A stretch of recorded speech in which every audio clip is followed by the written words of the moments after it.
Body shot. Ooh, that hurt, didn't it? When adrenaline starts pumping and you know what you can do with this right hand, it's hard to not do that. Here are your hosts, Derrick G and AJ. Your new knockout champion has arrived. He's been here on the scene for quite some time, and the man's name is Derrick the Black Beast Lewis. Many counting him out. Daukaus brothers are, we're big fans of those guys here on this program, but the Black Beast is not one to be played with, especially when you're getting into a firefight, but we'll talk about that in just 1 second. Folks, we have a Polish contender on our hands now. I called him kind of a prospect, soon to be contender on the pre-show. I'll tell you what, he has cemented his place with a huge win over Diego Ferreira, a TKO win. Mateusz Gamrot, get to know the name. Whether it's Gamrot, that is to be decided. Nonetheless, he's a Polish power who is not to be reckoned with, my man. I will say Cub Swanson. This is really important, folks. Cub Swanson, the WEC, the UFC guy, the man who has been around forever. He notched a little bit of a record. So UFC veteran Cub Swanson ties Jose Aldo and Max Holloway for most wins in UFC/WEC featherweight history with 18.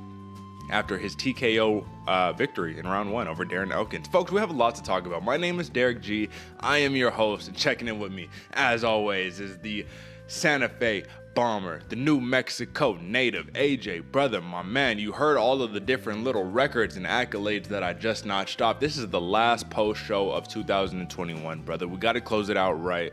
First and foremost, Cub Swanson, he's been around forever. He just tied Jose Aldo, like I said, with those 18 wins. Jose Aldo and Max Holloway, with those 18 combined wins between the UFC and the WEC in the featherweight division, my man.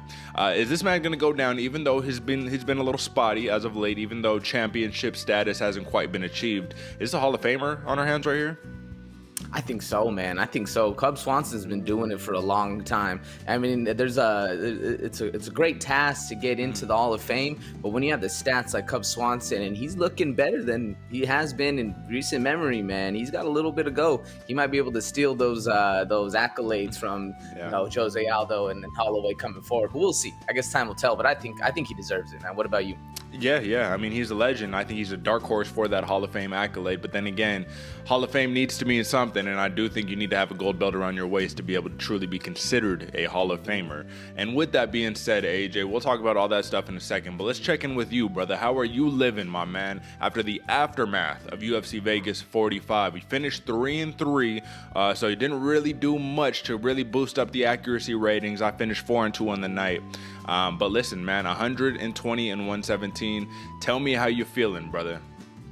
Man, it was a crazy year, Derrick. Yeah. You know, feeling good, still above that 50%, which is always nice. But like you said, 3-3 is basically a 0-0. Yeah. So we keeping it strong for the next season coming up, man. We got a lot headed forward. Feeling good though, man. I love the way these fights ended, or the entire fight card played out, all the way from the prelims to the main card, man. We saw a lot of knockouts. We saw a lot of submissions. We saw a lot of funny stuff. We'll get into those a little bit later. But man, I had a great time watching the fights, whether I went 3-3 or not. How about you, Derrick? How you feeling, brother? Well, I'm feeling good because I finished over 500 on my picks, over 500 on the year. And like I told you, if I could stay under 100 losses or 100 incorrect picks, I'm feeling good about myself. And I finished just shy of that, 98. It was spotty for a second, but just shy. And to be honest with you, man, besides the bully pick, the Belal Muhammad pick that we both swinged and missed on completely, I'll definitely take credit for that one. I thought I should have had a 5-1 night because Amanda Lemos had a very controversial win. Either way, the point here, folks, is that 120 wins, 139 wins, those are not very far off if you really think about it. We was pretty much neck and neck the whole entire year. It was touch and go for a second because I'll tell you what, man, there was some weeks where I was like, holy shit, this dude is catching up. It's getting too comfortable. But I will say, folks, we're going to do a formal awarding of the championship, the head-to-head pick'em, on our MMA award show that we're going to do probably next week or something like that, maybe the week after. We'll see. But in the meantime, AJ, you know I got to do it, brother. You know I got to pull it out. I got to talk about it for a second, my man. Listen, this is what we fight for, and it looks like the championship is going to be anchored down in Las Vegas, Nevada for the foreseeable future, but that's okay because Austin, Texas is, listen, man, it's a pristine destination. I know you got a shiny spot on your wall ready to go for the belt.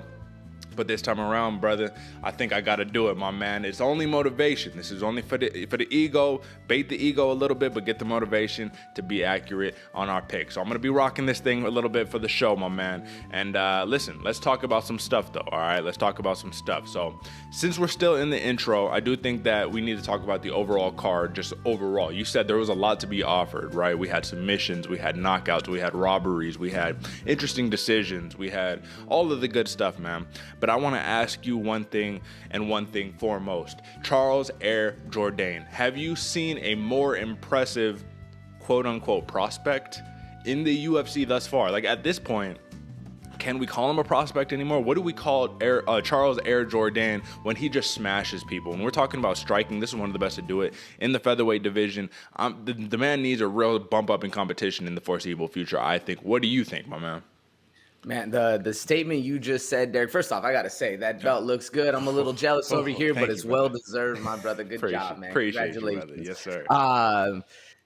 Prospect in Charles Air Jourdain, it's hard to call him, man, because he just fought a killer in Andre Ewell and absolutely put it to him, screaming at him at the end of the fight, man. This dude absolutely brought it. The one asterisk is Andre Ewell was fighting a weight class below, so he moved up. So maybe it wasn't the same, not necessarily the same level of competition, because Andre Ewell's an absolute savage, but not a true 145er. I believe that's what they're fighting at.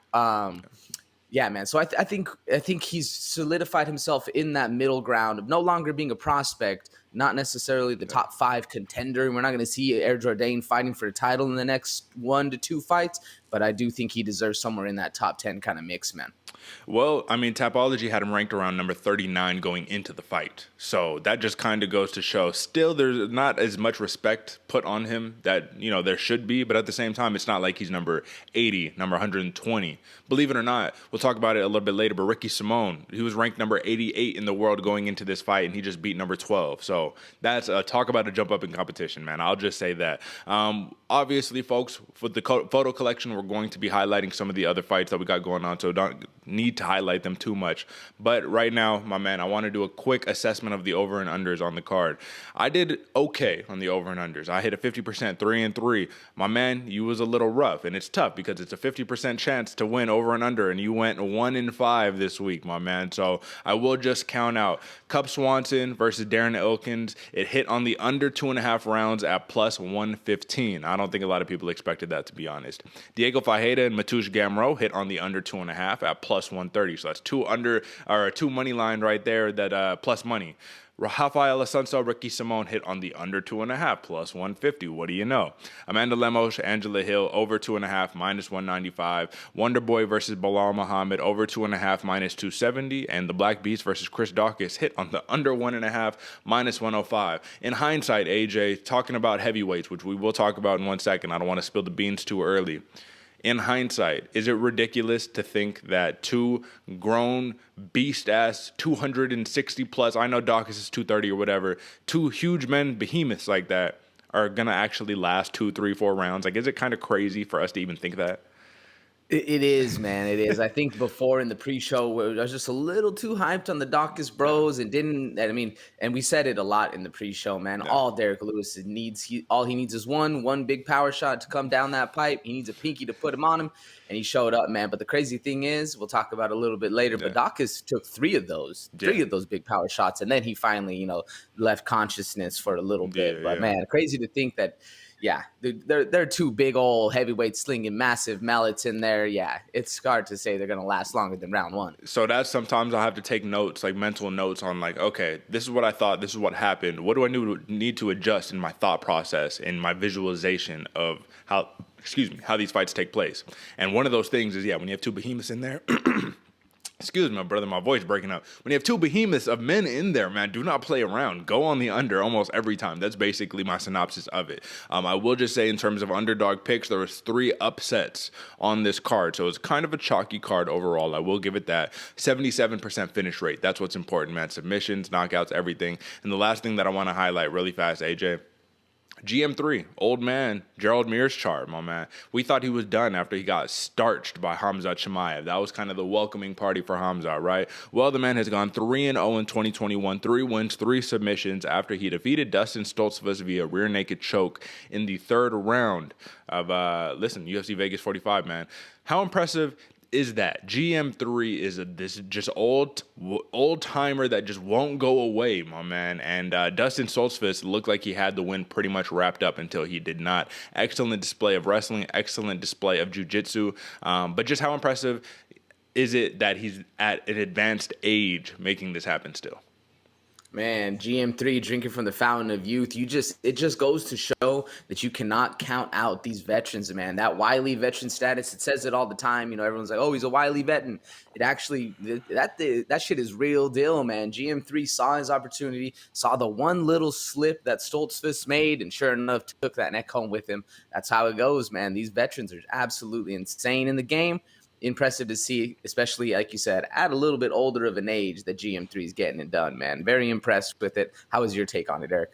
I feel exactly the same way. I thought he was getting a little too complacent a little bit early on in the fight, where he was playing jiu-jitsu too much, especially against like a wrestler in Stoltzfus. Like, you fought his fight. His fight is to wrestle. That's literally his best attribute, and that's what GM3 was entertaining. So I thought maybe mixing it up on the feet, we might see a little more success there, but he was persistent, and he was able to get it done. And it's like those old dudes at the gym who are just patient, and they finally submit you with like 20 seconds left on the clock, even though you've been smashing them the whole entire round. So, you know, listen, hats off to GM3, but what's important to me is that he had a real bounce back. We need to have him in contention for a comeback fighter of the year or something like that when we're talking awards, because like I said, you get smashed up by Chimaev, everyone is doubting you, everyone is saying, oh, you're trash, you're done, you know what I mean? And then next thing you know, boom, 3-0, 3 submissions. You were talking about what now, huh? Yeah, exactly. Respect to GM3. Shout out, AJ. So real fast, I will just say, folks, we need to now talk about some rankings. It's important because this next rankings dispute that I have, I'll just say this is a man who has had his dues coming for quite some time. He hasn't gotten the respect that he needed, but we're going to talk about it, AJ. So why don't we head into the bantamweight division? I know we talk about it often, but I think it's important that we highlight this one, brother. So today, my man, I need to talk about an individual who, listen, we've talked about a bunch. We've talked about how much of a grinder he is. We've talked about how much of a relentless wrestler the man is and how we respect wrestling so much. I don't got Dan Gable on the ball anymore, but he will be back soon. Maybe not here, but somewhere in the vicinity. Competitor supreme. That's the mentality always. It's hard to break a wrestler. If you're a wrestler, it's easy to break other people. Now, we need to talk about Ricky Simón. No nickname. The man hailing out of the Pacific Northwest. Shout out to him for that reason. Fighting out of Vancouver, Washington. Training out of Gracie Baja, Portland. Listen, this is a dude who knows how to wrestle, who knows how to smash. And I just want to point this out. In our top 15, neither of us have Ricky Simón in there for obvious reasons. You know, he's fought some real killers, don't get me wrong, but he also hasn't really made the leap or been as active as some of the other fighters respective to him in the bantamweight division. Now, he beat number 12 Rafael Assunção, and he did it pretty convincingly. It was nearly one-way traffic. Would you agree with me in that assessment of that fight? Basically, yeah, especially in the first round, really control, pressure. Assunção in the second round had a couple shots coming his way. He had that power working, but for the most part, pretty much one-way dominating side by Simón. So with that being said, we don't necessarily see a lot of people do that to Assunção. We don't see a lot of people just smother him like that. And since Simón was able to do that so successfully, it was very telling. But what was more telling is that he notched his first UFC knockout on Assunção. And the man is 39. He's lost a couple. He's been knocked out a bunch. You know what I mean? So it's like, it's not the most impressive, but then it is the most impressive. You cannot take that away from Ricky Simón. So my question to you, AJ, is Assunção is ranked number 12 in the UFC's consensus rankings. In my rankings, I have him at 11, and in yours, you have him at 12. Very fair. You're in the top 15, but you're not quite, you know, that upper echelon. You're not top 10. You're not top 8, right? However, Ricky Simón, if we remember his UFC debut, he beat Merab Dvalishvili. Now, was it controversial, and did Merab really go out? I don't know. Kinda, maybe for a second, but I think Merab should have had the benefit of the doubt to be able to survive the round, and he would have probably won the fight on points. Either way, Simón gets the win. A win is a win is a win. We talk about it all the time. But I have Merab at number 7 in my rankings. You have him at number 7. The UFC consensus rankings has him at 6.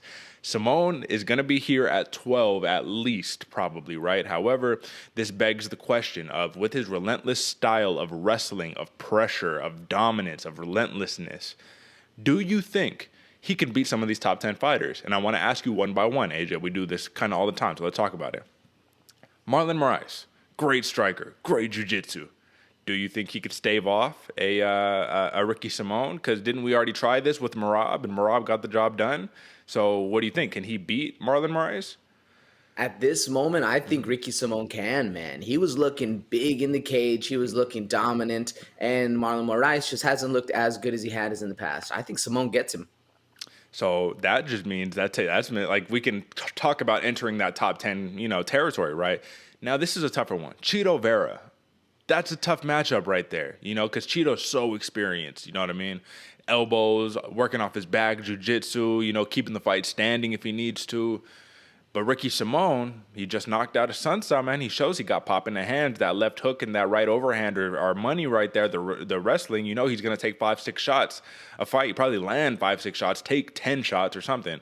Can he beat Chito Vera? I don't think so, man.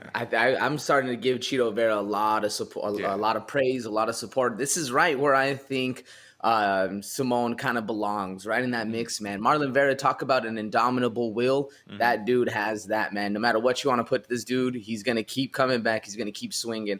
I think that's probably one of the harder fights we're going to see Simón have in the division. Okay, well, let's take a step backwards then. Number 11, can he beat Frankie Edgar? Can he beat the answer, the legend of the game right there? Because I still think that's a fair fight, too. Just because Frankie Edgar is ranked number 11, I mean, let's not forget who Frankie Edgar is. Like, come on, what are we talking about here? Do you think he can get that job done, a wrestler versus wrestler?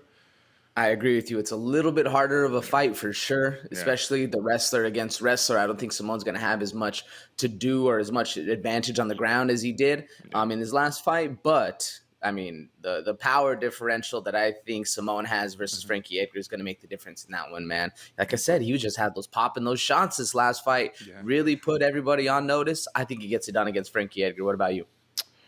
No, that's a tough one. Because like I said, I don't want to disrespect Frankie Edgar. He's been getting knocked out a bunch recently, but we haven't seen him go into a pure wrestling bout, you know what I mean? Where it's like wrestler versus wrestler, mano y mano. You got a former champion versus a dude who is eyeing to be the champion. So that one's up in the air for me. I'm not even going to give you a pick on that because I don't want to disrespect anybody here. I'm a big fan of both of these fighters. I think Ricky Simón could make it very competitive. I will say that. But here's the big question, because clearly if we're going to cap off at Chito Vera, that's about number 8 right there.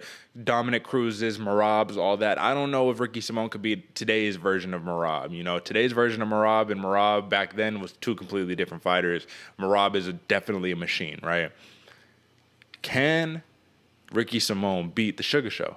Sean O'Malley called him out. He says, listen, man, only if Uncle Dana gives the boy permission, because I don't want to bully him into a fight. You got to respect the admirable quality of a Ricky Simón who was like, listen, I just want to be fair. I'm anti-bullying here. I could whoop that ass, but only if he wants the ass to be whooped. Do you feel me? So can he beat the Sugar Show?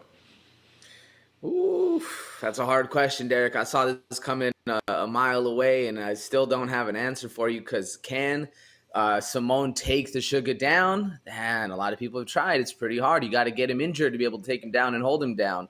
Even if you do take him down, he's going to pop right back up. I think Sugar has a very clear advantage on the feet, and to be able to get inside that length, inside the striking, to actually get those hands locked up and take that takedown, it's going to be a rough night. But I do think Simón has the power advantage going into this fight. But we always say, man, power doesn't mean nothing unless you can actually touch that chin, and Sugar is very hard to touch.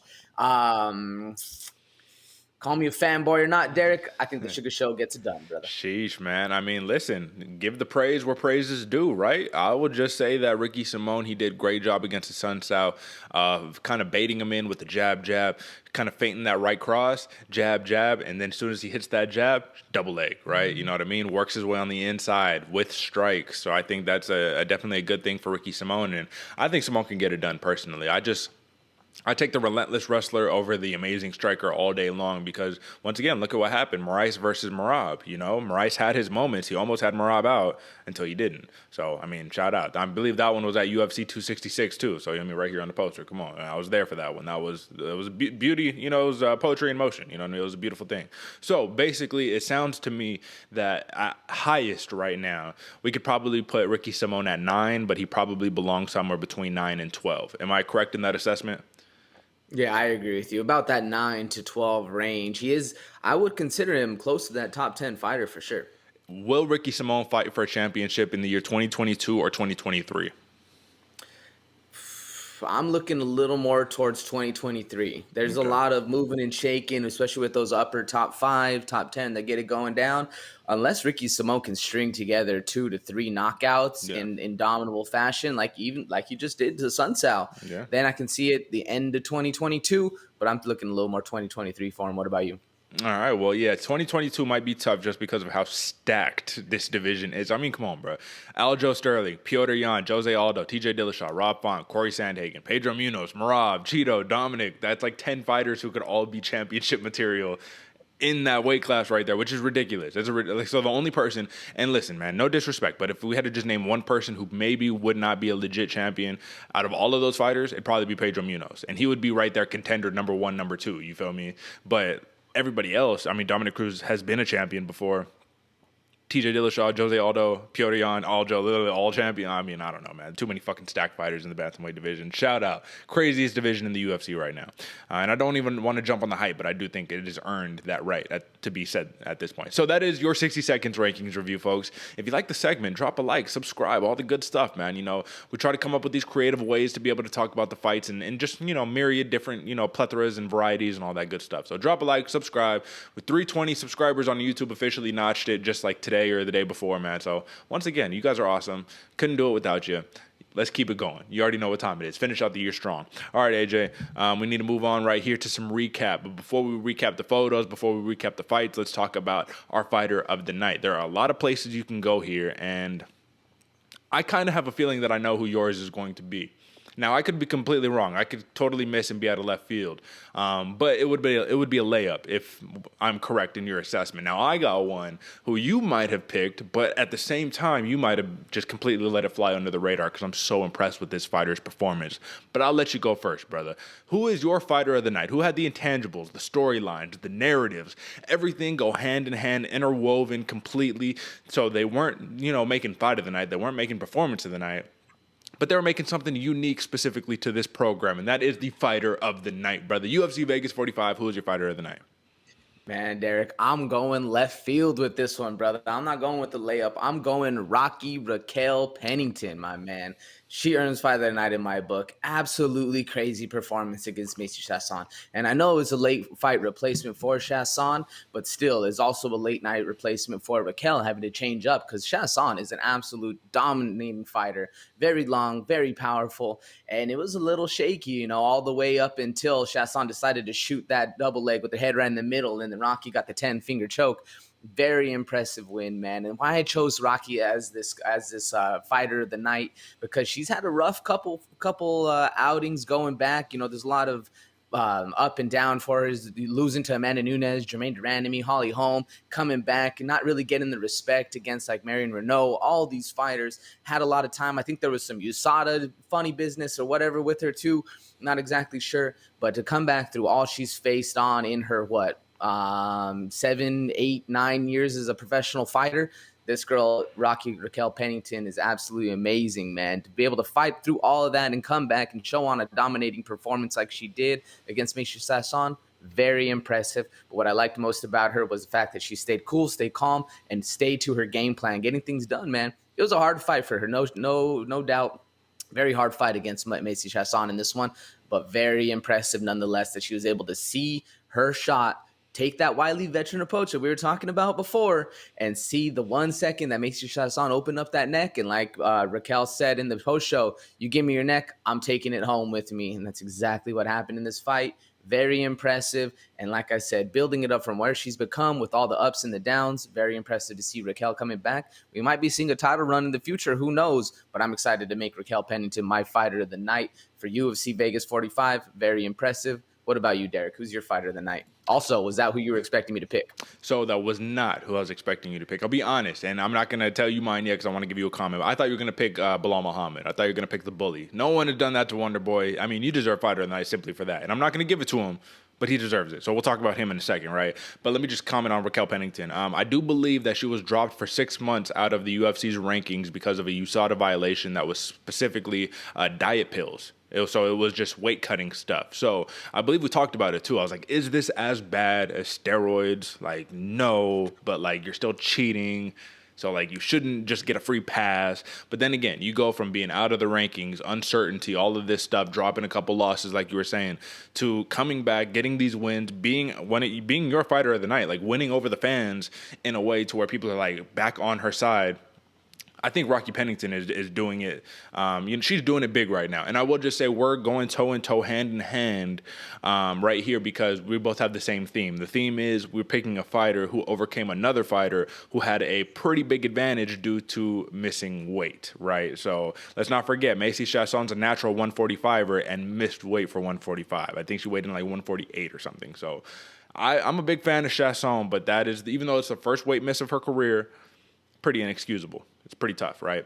Now, AJ, my fighter of the night is, like I said, somebody who had to battle somebody who had a weight issue, right? So I'm picking Melissa Gatto. That is my fighter of the night. So this is a women's flyweight contender right now. I'm going to call her that because she just defeated Sijara Eubanks. And she did it in a way that wasn't the status quo. Most people, if they want to beat Sijara Eubanks, they're going to take their time. They're going to try to stay off of their back, and they're going to try to pick apart Sijara Eubanks in the boxing. Maybe, get her to some ground and pound, get Sijara Eubanks on her back, make her use her jiu-jitsu, but not let her get into that dominating top control because that's Eubanks' game. The name of the game is to get on top of you, smother you, and defeat you with ground and pound or box your face off. So like I said, there's a couple different ways you can go about it. Now, Melissa Gatto, she wins her UFC debut by breaking Victoria Leonardo's arm in the second round of her fight. A little anticlimactic because Leonardo had already had her arm broken in the fight prior. So this is just kind of like a re-break, right? Either way, it was like, okay, we got a new person on the scene. Shout out. I think Gatto was an underdog in that one, even though Victoria Leonardo is not that accomplished of a fighter in the UFC specifically. Nonetheless, Eubanks is somebody, man, we're talking about legitimately ranked number 38 in the world going into this fight. Gatto is still this unknown commodity. We already know what Sijara Eubanks can do. We know what she did at 135. She dropped down to 125, so we know how difficult this is. Melissa Gatto played jiu-jitsu off her back. Great sprawls, great defense, great submission defense, great top control defense, all that good stuff. Wore Sijara Eubanks, who missed weight down, right? This is the smart part that I'm talking about right here. Wore her down, got her a little bit tired, got the fight back up to the feet, and then what does she do? What's the smartest thing to do if you're fighting somebody who couldn't make weight on the scale? They already lost the fight because they couldn't make weight on the scale, so mentally they're already broken. You touch them in the breadbasket. That's exactly what Melissa Gatto did. Teep kick right to the liver / solar plexus, and Sijara Eubanks hit the all right, no mas, we're done here. And anybody would, because when you touch that liver, your body is just shutting down. So what I saw from Melissa Gatto is a smart game plan. I saw her say, I'm a savvy veteran, even though she's only got 10 fights, 8-0-2, still undefeated. And when she just finished Sijara Eubanks, she did something that was pretty incredible because Sijara Eubanks has fought some of the best, and Melissa Gatto is the first fighter to finish Sijara Eubanks in her professional career. So for that reason, 2-0 in the UFC, off to a blazing start, undefeated. I mean, listen, chiseled physique, all the good stuff. Melissa Gatto, you are my fighter of the night. You are on one hell of a run, and I cannot wait to see what you do in the year 2022 because I need to see 3-4 fights, man. You got to be active because right now you got you some momentum. I'll say that. So Melissa Gatto is my fighter of the night, AJ. Now, let me ask you, did you expect for me to go that way? Honestly, Derek, I was almost choosing Melissa Gatto for my own fighter of the night Okay, too, right brother. She on. definitely deserved it 100%.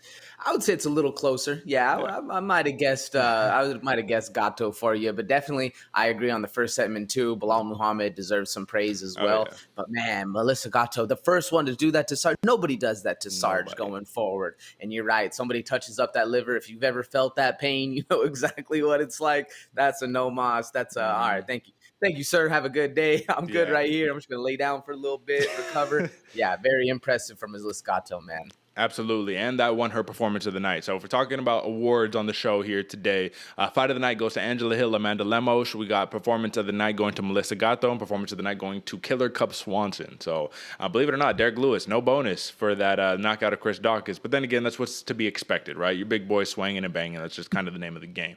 AJ, let's get into some real recap real fast. And real fast, one more time, folks, I'm just going to say it. If you're listening on Apple Podcasts, 5 stars, rate us 5 stars, please. We appreciate you. But if you do that, that gets the show in the eyes of more viewers. That way, when you type in Bloody Water Podcast, it just goes straight to it. Boom. SEO. We talked about it. Search engine optimization. If you're here for it, you're here for it. Subscribe, rate us 5 stars, share it with your friends, all the good stuff. But let's get into some recap, brother. So we need to start off with something, and I don't want to spend too much time on this, AJ, but I need to just show this because I believe in curses in a way, right? I believe in bad karma and good karma and all that good stuff. Call me silly, whatever, but that's my own personal belief. Now, when you make a song, I believe you need to be humble too. You need to win with pride. You need to lose with pride. That's why I'm glad that I'm able to. I got the belt on my shoulder, but you could be a champion on any other day. It's all a matter of just a couple of little fixes here and there. So we win with pride. We lose with pride. You do not make a song that is called "I'll beat your ass" and then go 0 for 6 in your next 6 fights. That's just a tough thing to do. And that maybe is the MMA gods, the karmic gods, saying like, listen, brother, we need to teach you a little bit we need to serve you up some humble pie, right? So this photo right here, AJ, would you ever think we would see the day that Tyron Woodley is slumped out face first because Jake Paul smacked him with the overhand right, overhand left? I don't even remember which one it was. Either way, that's not a good look, brother. All the money in the world, I know he got a fat bag for this fight, brother. All the money in the world cannot buy back your pride or your dignity. And as men, AJ, I know you agree with me on this sentiment. As men, you need to have your pride. You need to have your dignity and your honor. And I don't know if you get any of that with this outcome. Give me your take on the photo and on the situation, and then we can move on past this nonsense. Bro, like I believe you said it best in the text you sent to me. I'm disappointed, or I forgot exactly what you said, but I agree. I'm disappointed in Tyron Woodley for this for this performance. And I mean, credit to Jake Paul because it was a very nice right hand over the top. Yeah. He even had Tyron reaching, and sure enough, caught him right on the button. Man, Tyron Woodley looking like an action figure put out to pasture, somebody that doesn't even want to be played with. I saw a meme, dude. And the worst part, man, you said it best, Derek. You, as a man, you need to have your ego. You need to have your pride. That is what drives us to be better, have that little bit of gumption going forward. And they put him in the meme with Toy Story where all the other toys were just laying down on the ground. You see Tyron Woodley there too, man. It's exactly what it is. That's where he belonged. It was rough. The memes are going to be flying when you're fighting Jake Paul and you get put out like that. Nate Robinson has a lot to say as well. Man, I never thought I'd see this, to be honest. I'm very not sad. Sad's not the correct word. Disappointed's a little bit better, but there's a word I'm not thinking of that. It's just, it hurts, man. It hurts. Rough to see. It's surprising to see that this is a man who went, twice 5 rounds with Wonderboy Thompson in absolute battles and wars, and you're getting knocked out by Jake Paul. Like you said, AJ, all respect to Jake Paul for being able to do this against a MMA champion with 5 title defenses at the 170-pound division, but yeah, man, I'm going to move on. I don't want to disappoint myself anymore. All right, AJ. Listen, you said it yourself, man. This is the resurgence of Rocky Pennington. And listen, we see it with the hands up over Macy Chasson. I just wanted your opinion on this photo because to me, these are one of the coldest moments. This is like some straight boxing stuff. This is some Muhammad Ali. You drop your opponent and then you just flex on him hands up right after. Do you think that this is deserved, especially because Macy Chasson missed weight, that she just flexes on her right in front of her? Oh yeah. Oh, I 100% think that's deserved, man. Maybe not the kind of Gamrot or not the Gamrot. Who's the dude that shouted at Yule? Oh, Charles Jourdain. maybe not the Jourdain flex on him as a bit, but this is a little more classy, a little more like, yeah, I'm the one. Yeah, I did that. And when you're standing directly over there, I'm sure she could have done this across the cage and ran around and did it, but I think it's a little more deserved that she's standing over, letting her know what's up. Yeah, absolutely. And speaking of Charles Jourdain, bam, boom, look at him. This is that sequence when he hits him with that spinning kick, and then he just like screams at him and Sparta kicks him across the cage, man. It was a beautiful thing to see. I love that type of action because that's very Max Holloway reminiscent right there, you know what I mean? Of that, let's stand and bang, let's go to war here. And sometimes when you can't match that intensity of your opponent in the cage or on the mats or in the ring or whatever, it could be a little bit of an intimidating place to be. And it looks like Andre Ewell, he just got a little overwhelmed as the fight went on. Like I said, Charles Jourdain is one of the scariest strikers out there when he's firing on all cylinders. He is not one to be played with. Give me your take on the photo. Man, impressive, dude. Impressive performance by Air Jourdain. This dude is a force to be reckoning with. And I completely forgot about that Sparta kick to end the fight. Yeah. Literally, that was the nail in the coffin. Some could have argued the fight should have been stopped. Andre Ewell was still there. He was still seeing stuff coming. Even there was one point where Air Jourdain screamed at him, and Andre Ewell like hit him with the, what are you doing, bro? Like, come on, man. Yeah, it was a very impressive photo. Impressive fight for Ewell, or impressive fight for Jourdain. Yeah. Great one, man. Absolutely. And this is the one that I was talking about earlier for Gatto, man, where she touched her right there in the breadbasket, reaching over for that right hand, just touched her. You don't even got to have your full power behind it, but that teep to the liver, man, especially when you're not guarding it. And maybe Sijara, when she threw that right hand, she was breathing out or whatever. That's just the perfect combination of getting fucked up right there. You don't want to feel that. And I'll tell you what, man, I've touched a couple people to the body where you don't have to put power. You just place it. Just put it there. And you deflate somebody. Once again, folks, if you don't believe us and you don't trust us when we say that, go to your local gym and go spar somebody and ask them to touch you in the body and just see how it feels. It's not a good feeling. Anybody will go down with that shot, but that's picture perfect placement right there. Am I right? Picture perfect placement, toes going up, ball of the foot going right into that liver. Yeah, Derek, there's nothing like catching a body shot and next thing you know, like you're still thinking like, oh my God, this actually hurt. Like, oh shit. Yeah, absolutely. And then I just wanted to show this picture after, man. This is the definition of intensity. This is her realizing what she just did to Sijara Eubanks, man. This is a girl that's going to be on a roll, my man. I'm telling you, respect Melissa Gatto. I wanted to give her more shine in the preview show, but I'm not going to lie to you. I even picked against her. I was like, man, listen, Eubanks is a little too tough of a test, and she missed weight. Oh, it's just going to be domination on top control. But listen, she got the job done. So, would you react like that, man? Is that a reaction of somebody who knew that they were going to do this going into this fight, or do you think that's a reaction of a fighter who surprised themselves? I think that's a reaction of a fighter who surprised themselves on that one. Sure, she knew that maybe she could land that teep kick, but you never know you're going to put somebody down like that until it actually happens. I think this is pure full on her being excited, her just at the top of the world right here. Yeah, and jacked as ever, man. Look at those arms. I need to get my arms like that, man. Shoot. Yeah. All right, AJ, this next photo here, this is a content warning. Viewer discretion is advised. It's not really crazy, AJ, but we talk about certain things, and I know we could be viewed a little bit as old school machismo a little bit, you know what I mean? But I do believe that as a man, there's certain things that you do and you don't do, and one of them is you do not collect a man's jock strap and keep it with a big smile on your face, especially when the man's jock strap is in the pants of one Derrick Lewis. If a fighter, one of your favorite fighters, AJ, who's one of your favorite fighters right now? Sugar Show. No, not Sugar Show. Let's give somebody better. Or not better, but you know what I mean. Someone bigger. Who's one of your favorite fighters right now? Ooh, man. There's so many. I don't even know. Let's say Izzy. How about that? Izzy Adesanya. Okay. You know what I mean? Yeah. Izzy Adesanya. He just pulls off a spectacular knockout victory. He pulls out his jock and he throws it outside of the cage. Are you running over? Be like, oh, I got to go pick up that jock. Like, is that your first thing? Or are you saying like, oh, that's kind of odd. That's kind of, hey, listen, whatever. I would rather sit here and admire the knockout than go and grab your sweaty fucking jock. You know what I'm saying? Like, where are you going on that one? Derek, not only am I never in a million years touching another man's jock strap, but I'm be talking shit to that dude that went up there and ran up there and grabbed it all happy as could be, because there was only one running, and it was the dude that got that thing, and he was proud. I'm happy the camera turned to him too, because that is very embarrassing. I guess unless he's not embarrassed, but me. Yeah. Nah, never. And exactly, listen, man, maybe he's like, yeah, you guys can laugh all you want. I'm going to go home and I'm going to sell this for $500,000 on the internet. I don't know who's interested in buying a man's jockstrap for that amount of money, but people are into their own things. And, to each their own.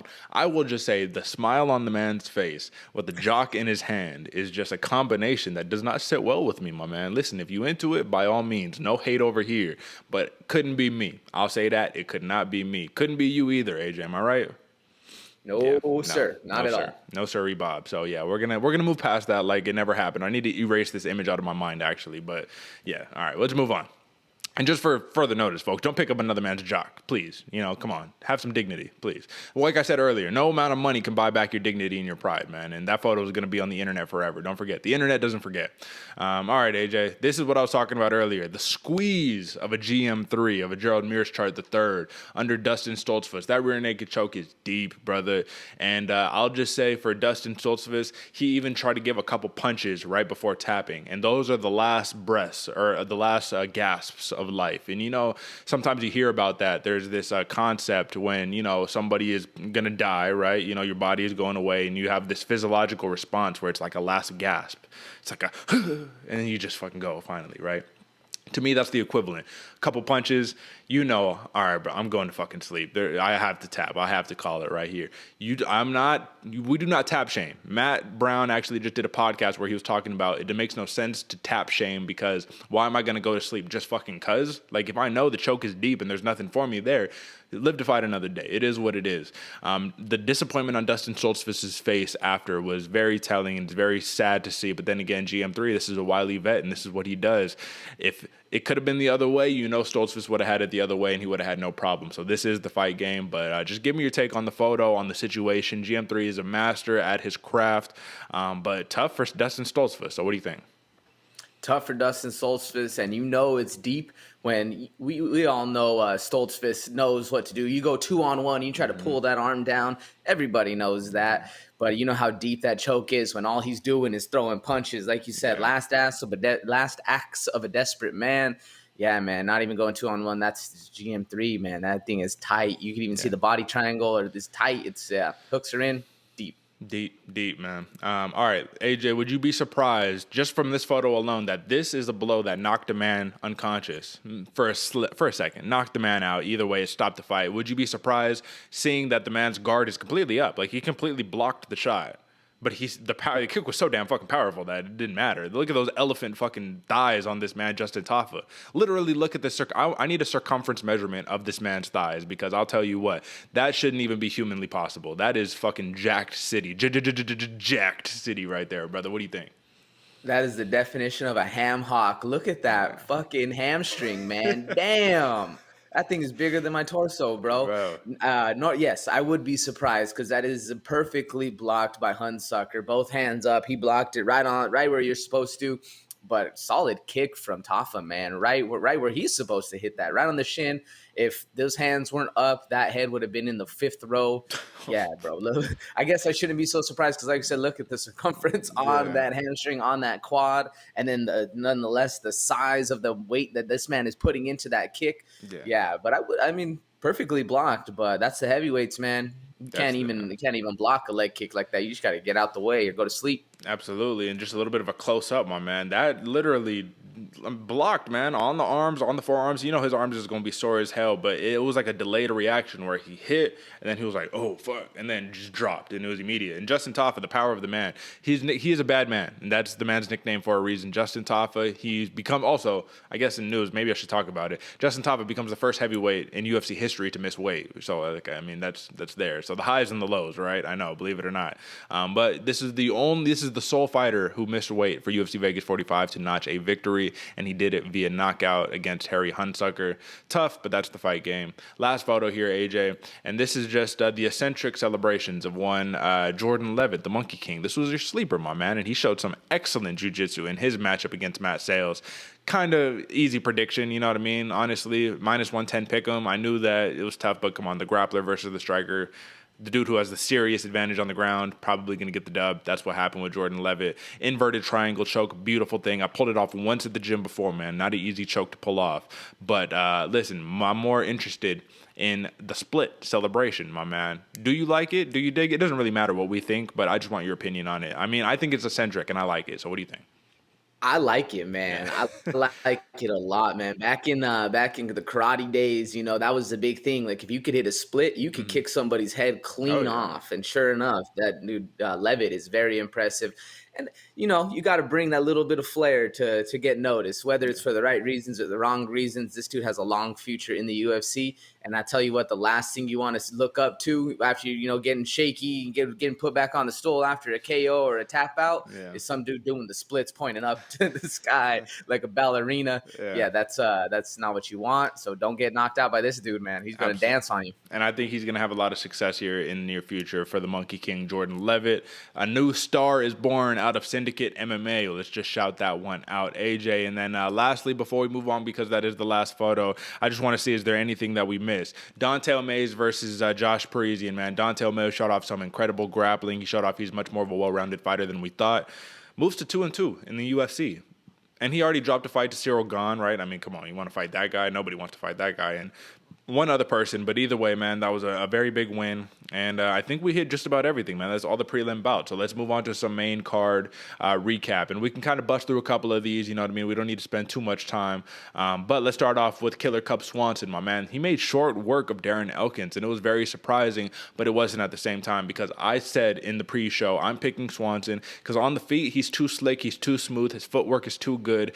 But I was seriously still surprised to see him just like pick apart Darren Elkins. Pick him apart massively. Elkins tried to shoot. Cub Swanson got out the way, stayed on the feet, and did what he did best, man. Listen, he got the job done. TKO round 1 punches, moves to 13-10 in the UFC. Second knockout in his last 5 wins. So I want your take on the performance, but I also want to ask, we're going to talk matchmaking in a second. Is this a new resurgence of Cub Swanson? You know what I mean? Like, aside from that Giga kick, take that Giga kick out of the equation, which you can't, right? He got knocked out. He got dropped by the Giga kick. But take that out of the equation. I mean, he's starting to kind of do a little bit of a resurgence, and he's looking great right now. He does not look old, not one bit. What do you think? I think it is a resurgence, Derek. This dude, Cub Swanson, has looked better than probably he ever has, man. I mean, the Giga kick aside, not anybody can take him. There's very few people who can take that kind of shot. Cub Swanson, I all credit to him in this fight, man. He looked precise. He looked smart. What I liked most about him, though, was how patient he was, man. He saw Darren Elkins. And by the way, the damage. Who puts out the damage like that, man? This dude is known for being able to walk through, get bloody, take the damage, and actually keep on rocking. But, man, Cub Swanson was able to see his moments, be patient, be precise, and not get caught up in the sprawls or in the wrestling. Once he saw somebody hurt, he was like, okay, he played the smart move back up. Let me not get this guy to where he wants the fight to be because I know I'm about to put him out one way or the other. Very impressive for Cub Swanson, man. I was shocked, man. I don't think anybody – I don't have the damages record up, but I'm sure he's a hard guy to knock out, man. I don't know how many knockouts he's suffered. Maybe you do off the top of your head, but very impressive either way for Cub Swanson, man. So I wish I had it off the top of my head. I don't, but I did look it up. And Darren Elkins, he has been finished 5 times in his career, 4 via knockout, 1 via submission. Cub Swanson becomes the 4th man to knock out Darren Elkins and the 5th man to finish him. So impressive as hell, impressive to say the least, my man. I mean, I don't even know what more to say, but Cub Swanson and the resurgence, you better watch out because Killer Cub, he's coming, man, and nobody is safe. Nobody is safe from this man. I will just say that. All right, AJ. This one right here is one where I'll tell you what, we get a lot of love for this guy in the comment section and in the likes and in all the good stuff when we talk about Mateusz Gamrot. And the reason why is because this is a dude who's a former KSW champion. A lot of people overseas, they think very highly of him and they think he's going to be a champion in the UFC. And I believe so too. I said he was going to win this fight. You said he was going to win this fight. I said he was going to get a finish. I think you picked the over on this one. I picked the under, and I got the job done on this one because I knew this is basically the same fight that Diego Ferreira just had with Gregor Gillespie, except Gamrot is a little more dangerous in the jiu-jitsu, in my opinion. Now, it went a little differently than I thought in the first round, but the relentless wrestling was there nonetheless. Gamrot got the sprawl, took Fajeda's back, kneed him in his ribs. I don't know if he popped a rib. It was a very weird situation to kind of close out the fight. But either way, that relentless pressure, I think, is what basically just got the job done against Fajeda. He saw there's a chink in the armor, and that chink is cardio. And Gamrot has no lack of cardio there. So, one, AJ, how impressive of a victory was this in your eyes for Mateusz Gamrot? Do you think he can be a champion? And lastly, I mean, at this point, people should be scared of the man, right? What do you think? People should be very scared of this man, dude. The way the fight played out in that washing machine style, both up and down, and then very precise either way, whether it was on the feet or on the ground, very impressive, man. Very impressive fight for both dudes, man. Both Ferreira and Fajeda, as well as Gamrot, put on quite a show. Yes, I think Gamrot is going to be a champ coming in the future, man. This dude has a lot of praise, a lot of room to not only grow, but saying that this dude's already at a top-tier level. And he can still keep growing, still keep fighting. Rough end to the fight for Fajeda with a broken rib. Coming from a dude with the broken rib, actually breaking it doesn't really hurt, but it's all the aftermath after that kind of puts it on. So you can see why it was like a weird stoppage. He's like, yeah, I felt that break. Like, I'm all good. We don't have to do this. Dude, but what impressed me most about Gamrot, the scrambles that they were in and the counter shots. And that actually goes for both way, man, because both these fighters had crazy scrambles up and down. You couldn't keep either of them down, even though the relentless pressure from Gamrot was there. The counter shots were looking amazing. We saw him sitting down. Every time Fajeda would come in and throw one, Mateusz would piece him up. It was very, very fast, very back and forth. Quick fight. Loved it. Awesome fight to go. Keep going forward, Derek. What do you think? Right on, man. So, listen, man, I thought it was a very impressive performance overall, and I need to give a shout-out really quickly. And the shout-out that I need to give is a man who was or a person who was in our comment section, my man, and he actually predicted. So this was 1 day ago before the fight, and he sent a clip of basically Mateusz Gamrot versus Jeremy Stephens in the finish, right? And then he says underneath it, Gamrot TKO second round. And what happens? Gamrot gets the win, TKO round 2. So the name of this person is Camille on YouTube. So shout out for being in the comments. Shout out for your correct prediction. You said TKO round 2 for Gamrot. You got a little bit lucky because honestly, he had the choke in. It should have been a choke victory, but that rib popped, and we're just going to call it a TKO, finish it, whatever the case may be. Either way, Gamrot is not somebody that you want to play with. He even said it himself. He was all like, listen, man, if we're talking about this fight on a technical basis, this is a pretty simple fight for me to win. The outside single leg worked like a charm, like it does every time for Gamrot. Dangerous, dangerous man. So once again, Camille on YouTube in the comment section. Shout out to you, man. You are savant. You got a lot of faith in the man, Gamrot, and he showed up, man. He showed up for you. So you said he's going to be a champion. I think he's going to be a champion. I said people should be scared. You think people should be scared of him. But at this point, my man, I just really want to know, what do you think is the most impressive aspect of his game? The wrestling, the stand-up, or the mixture of both? I think it's a mixture of both, man. The way that this dude is able to keep that pressure going, see what the opponent is doing in the mix 'em up, in the scrambles, in the sprawls, in those counter shots. Yeah. That's what impressed me most. Not only is he able to do it all, but he's able to read it all, see it all, and then act on it, man. His fight IQ is very, very high. I can see why a lot of people are high on Gamrot coming forward, man. This dude has a lot to go. Absolutely, absolutely. So big win for Mateusz Gamrot, big win for the fighter hailing out of Poland, and this is his 20th career victory, 20-1 in his MMA career, and he moves to 3-1 in the UFC. His lone loss is to Kutateladze, so I mean that's not a bad man to lose to, but then again, you gotta wish he would have got that one back. All right, man. Ricky Simón, we already talked about him earlier, but he gets the TKO round 2 win over Rafael Assunção. Not much to say that we haven't said earlier, right? He put the pace on him. He put the grind on him. He is a grinder, very Michael Chiesa fashion right there, but in the bantamweight division, or in the bantamweight division. And like I said, he got the win over a legend. And that's kind of the thing, man. This was the narrative today. So Rafael Assunção, Wonderboy Thompson were kind of neck and neck here for two people who have been staples of their division, who just took a loss against the new breed. And Ricky Simón isn't even really the new breed because he's been around. It's not like people don't know who this guy is. But Ricky Simón is officially going to have a number next to his name come this week. And it's funny because Michael Bisping was all like, Ricky Simón, you beat your first ranked opponent. Ricky was all like, Bisping, I've beat a bunch of ranked opponents, but I mean, mean, it's okay, bro. No worries. You know what I'm saying? That goes to show how little respect Simone gets, man. You know, it's like people don't know who he is, but if you're a real fan of the fight game, you know how dangerous and how scary of a man he is, and how many people don't necessarily want to fight him. And when they do say they want to fight him and they do challenge him and they find out in the cage what that pressure is like, you're like, okay, I don't know if I want to fight that man again. Just like Brian Boom Kelleher, when he calls out Ricky Simone and they fought at 145 pounds, it was just like, you sure you wanted to make that call out? Well, when you found out in the cage, I don't know, man. Listen, the prospects of Ricky Simone are very high. Where is the area of his game do you think that needs the most improvement for him to really succeed in the top 10 of the bantamweight division?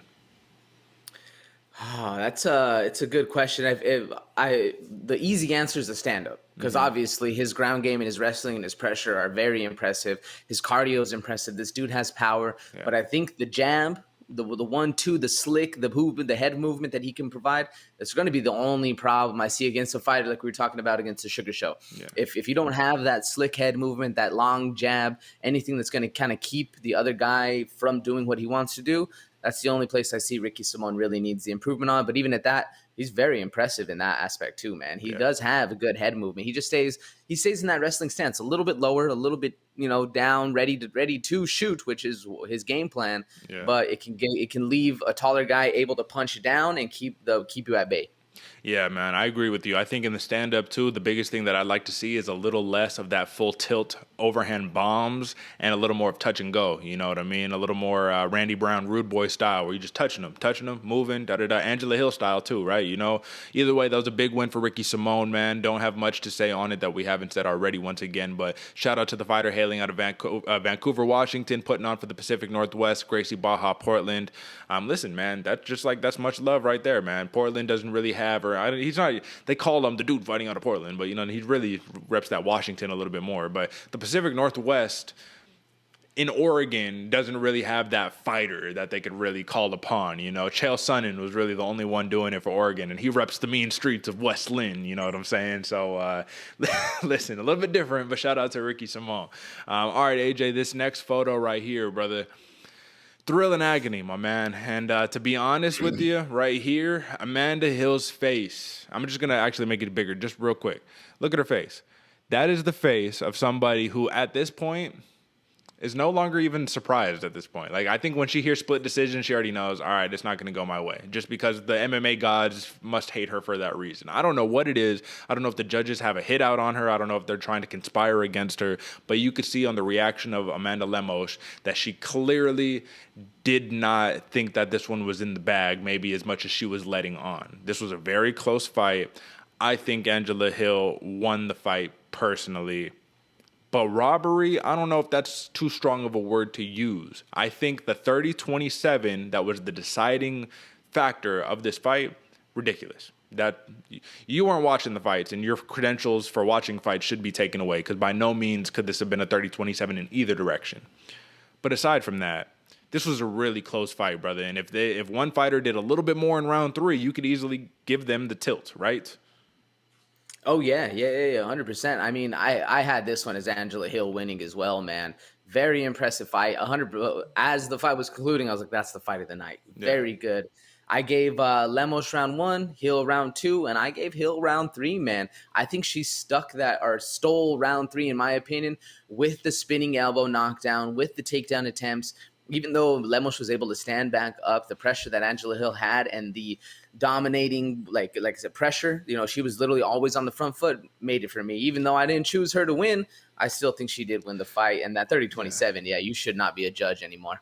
You know what? In the moment, man, I can see how that spinning elbow could be very impactful in the people trying to pick for Angela Hill. But when you watch it, because I watched it, I had to watch the fights back. I didn't watch them in real time, right? So when I watched Angela Hill with that spinning elbow, that really hit her in the shoulder. It was more of just like she just knocked Lemos down, not like I dropped you, but more of I just hit you when you were off balance. You just fell down real fast. So when she got back up and everyone was like, oh, how did she get back up to her feet? It's like, well, she just got knocked down. She just fucking stood back up. She got his legs. I don't know. But it was one of those situations where I was like, okay, maybe that wasn't on the button, the way that Lemos, when she was hitting Angela Hill, sometimes. So it was a power versus volume, man. That's what the name of the game was. Lemos in that first round, I mean, it was touch and go there when she hit Angela Hill with that front kick, and I thought she had her on Queer Street. I was like, oh, no. Like, here we go. Like, yes, because I'm a fan of Lemos, but no, because you don't want to see this happen to Angela Hill. But as the fight went on, the crafty veteran in Angela Hill did what I said she would do in the pre-show, and she made it ugly. She made it dirty, and she made it a much more close fight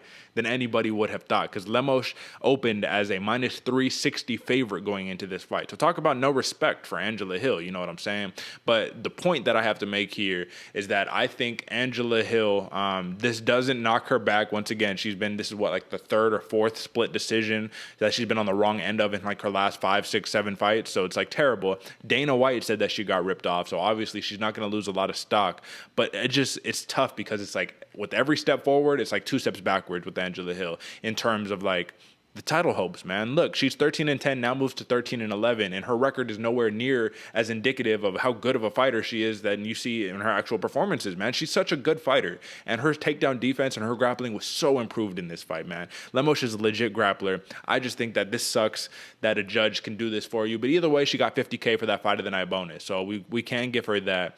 But AJ, my man, like, final conclusion on this one. Was this a really, really close fight, or was it a robbery? As much as this was a very close fight, I think Angela Hill ran away with it, man. I think so, man. I think that I'm calling robbery on this one, and the 30-27, like I said, you just shouldn't be judging fights anymore. That there should be a way. I was thinking about this before. There should be some fights we'll see where the pressure guy wins, where the damage isn't winning. This one, the damage won. There needs to be some sort of accountability or some sort of reasoning behind all these stuff. And at the end of the day, it does just fall down onto human error or human judgment. So it's kind of hard to solidify something. I'm going robbery, though, man. I'm sticking by it. I think Angela Hill ran away with the fight. What about you? Well, let me ask you this real fast. This is an interesting idea, just because you were talking about what you just said right there. What if it was like, all right, split decision, right? Like, so there you have that one judge who has the 30-27, and I don't remember the scores off the top of my head, but, you know, it could have been like 29-28 one way, 29-28 the other way, and then 30-27. And then you have an additional vote, which is like America's vote, like an American Idol, where they're like, text in this number if you want so-and-so to win, right? And I know that could be very biased and whatnot, but basically that verdict approach where then you take the open scoring into account as that final decision, and you say, okay, 30-27, you have it, but then the global community has a 29-28 for this person. We're going to go with that global community because your judging of this fight was so fucking skewed to where none of your other colleagues, none of your other judges saw it that way. How the fuck did you see it that way? I don't know. Maybe it's something to consider, but this is another spot where I think Angela Hill did win on the verdict global scorecard. Listen, some people are calling this is one of the biggest robberies of the year, and it sucks that Angela Hill has to be in this conversation. But, AJ, a win is a win is a win, and Amanda Lemos, she leaves as the victor in this fight. And honestly, at this point, she was number 11. She's probably cracking that top 10, unless we're going to see a rematch in the near future, which I kind of doubt it, to be honest, just because this was a very fun fight, but name-wise, not too much steam. I think Amanda Lemos is about to get another tough test, man, and I think that she might be able to do it. I think she learned that there's the gift and the curse of the power, man. You can't always rely on it. Sometimes you can't sit down on everything. You have to be able to touch them up. So big win for Lemos, if you want to call it that. But once again, let's be respectful. A win is a win is a win. Angela Hill will be back without a question, without a doubt, without a question. But she is getting up there. I think she's going to be 37 this upcoming year. So keep that into an account. AJ, I was wrong. 100%.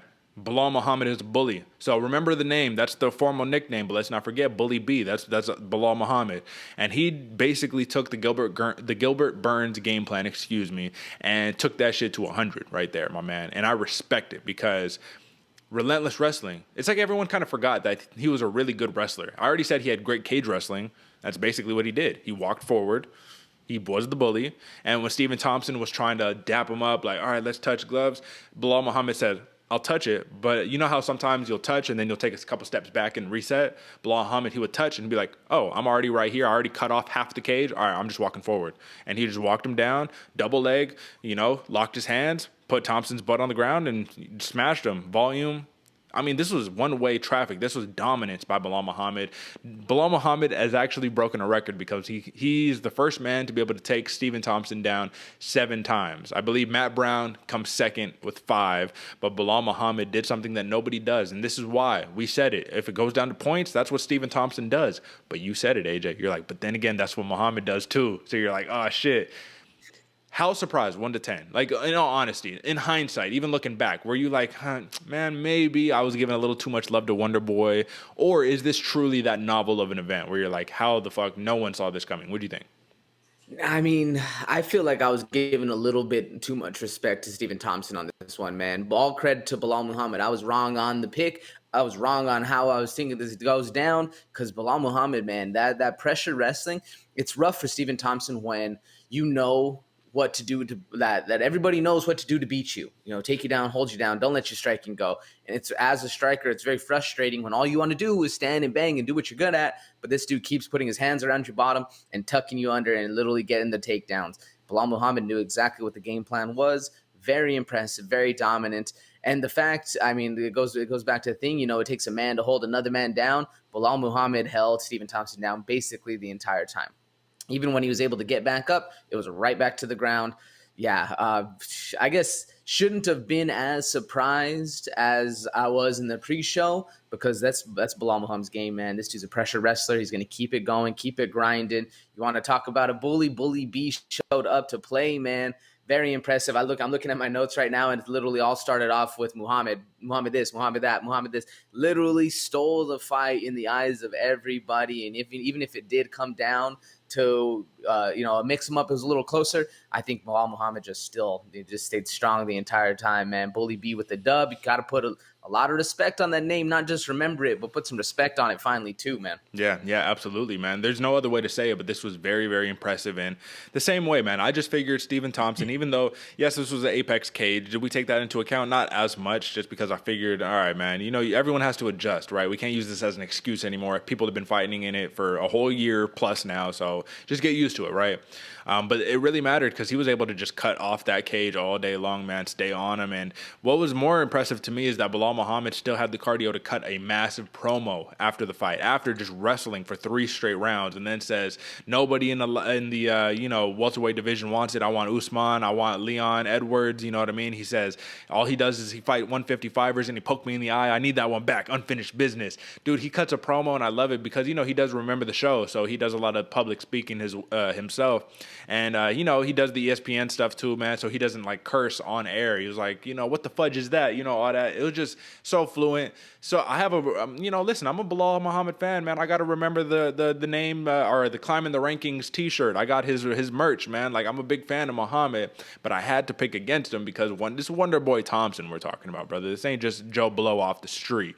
So I eat my words. I was wrong. Belal Muhammad, man, this is in with the new, out with the old. But this was one of those, AJ, I just want your last take before we move on. Do you kind of feel like it hurts a little bit when you see the legends of the sport just start getting beat up on, and you're like, damn, this was that guy, Tyron Woodley knocked out by Jake Paul, Stephen Thompson, he's getting, smashed by Gilbert Burns, then Belal Muhammad, Rafael Assunção gets knocked out by Ricky Simone. You're like, damn, these were the dudes who were the killers, and now they're not. And that's just the sport, and it sucks because this is a cruel, tough sport. But do you agree with me? It just hurts a little bit. Maybe that's probably why we gave Thompson so much love. I think so, Derek. I agree with you. It hurts, man. It hurts because these are the dudes you look up to where you're like, man, these guys are, the killers of the world. There's nobody that can beat these guys. They've been doing it for so long. So, yeah, it's but Father Time is undefeated. New dudes, There's always going to be somebody younger, stronger, faster, and better than you no matter what happens. Always that age comes into play. A real quick side note, though, I'm glad Belal Muhammad used that little bit of racism he was experiencing or a little bit of gumption, a little bit of push forward. When he said it too, he's like, I don't even know how that dude got in here, man. Thank you for making me whoop this dude's ass. The craziest thing when they were shouting USA, but Belal Muhammad's born in Chicago, turning that little bit of racism he felt or that was coming towards him, that was coming at him, not just he felt it, that was blatantly there. Use that as a little bit of motivation. I love that, man. He didn't play the victim card at all. He said, yeah, cool, yeah, fuck that guy. Or fudge that guy, I guess is a better way. Go with Belal Muhammad style. But I don't even know how he got in here. It made me very happy to hear that, man. It was great. No, but absolutely, man. And that is actually something I'm glad that you just reminded me of that, because that is something that is far too prevalent, folks. This anti-Arabic hate, this anti-Middle Eastern hate, this anti-Black hate, anti-Mexican, anti-Asian, anti-white, anti-whatever. Stop hating on people for these reasons. As as the fight game, this is as global as it gets. This is an international sport. And to be rooting for Stephen Thompson, a good old American-made man, and not Belal Muhammad, who is from Chicago, like you said, that is a ridiculous thing. That is, what is the word? That is bigotry right there. You know what I mean? That is being a fool. You're being a damn fool if you're being racist over here. If you're judging a man not off of his fight characteristics, off of his fight style, how good of an athlete he is, based solely on where he's from. That is ridiculous. I'm glad Belal Muhammad used his platform to talk about it, and I'm glad even more that he says, hey, if I see you out there, I'm gonna punch you. He just said it fair and square, just straight up. Like, listen, if I see you, bro, like, I'm gonna put hands on you. You know what I'm saying? Because you're being a little fuck. And I'll tell you what, man, I was just at that grappling tournament at UFC Fight Pass Invitational 1 at the Apex. Bro, you're right there. The fighters are right there. So when you're in the, like, to be talking shit, like, they can hear you. You're literally right in front of them. So that's a crazy thing to me, because you're talking to a trained professional fighter, talking shit about him in a way that will get your ass whooped in the street, and you're talking to a pro fighter like that. Get the fuck out of here, man. So I'm glad that you pointed that out, because that is ridiculous. And you saw how cordial Stephen Thompson and Belal Muhammad were after the fight, how respectful they were, talking about, oh, I love you, bro, all that good stuff, great fight, you know, yada, yada, yada. Listen, all that stuff does not belong in the game. Shout out to Belal Muhammad. Remember the name. Don't forget. I will definitely remember the name. I'm gonna stop disrespecting my man. Shout out to Belal Muhammad. And lastly, AJ, this one was a quick one. It took one round. The Black Beast versus Chris Daukaus, man. Derrick Lewis, he is your UFC's knockout champion, my man. 21 knockouts in his MMA career, but the UFC record specifically is 13 knockouts, right? So Derrick Lewis is now number 1. Now tied for number 2 is Matt Brown and Vitor Belfort at 12. Tied for number 3, Anderson Silva, Anthony Johnson, and Thiago Santos at 11 knockouts, my man. So we knew that this was inevitable. The longer Derrick Lewis fights, the more knockouts he's going to get. That's the type of fighter he is. And if you go to a decision with him, you are a very skilled fighter. That takes a Blagoy Ivanov. That takes a Alir Latifi, Francis Ngannou. Those are the guys going to decision with Derrick Lewis. Other guys are just getting starched out. But, AJ, this is one of those things where I said it in the pre-show, and I feel terrible about it. I get no joy in seeing a Daukaus brother get knocked out, because I do believe he's still the future of the heavyweight division. But 30-pound weight disadvantage does not work out for everybody. Tanner Boser is one of those fighters who will take the big weight advantage. Chris Daukaus, Cyril Gahn. But I said it. Daukaus is not Cyril Gahn. He's not as fast as him. He's not as an elite of a fighter. He doesn't move the way Gahn does. He's just different. He has his own skill set. He's a different fighter. There's nothing good nor bad about that. It just is, right? And against Derrick Lewis, when he walks forward and isn't too patient and isn't just sitting back waiting for the counter, you can't eat those shots. But Chris Daukaus did. He ate a couple of them before he went out. And even Derrick Lewis said it in the post-fight presser. He was all like, oh, I hit him with that bomb out. Okay. Oh, you're not out yet? Okay, let me give you one more. You know, like, he was like talking through it in his head, like, all right, I just had to go H-Town on that boy. And he did. AJ, if you were gonna like kind of review this fight film, and you were gonna say this is an adjustment Daukaus should have made, what do you think that adjustment should have been?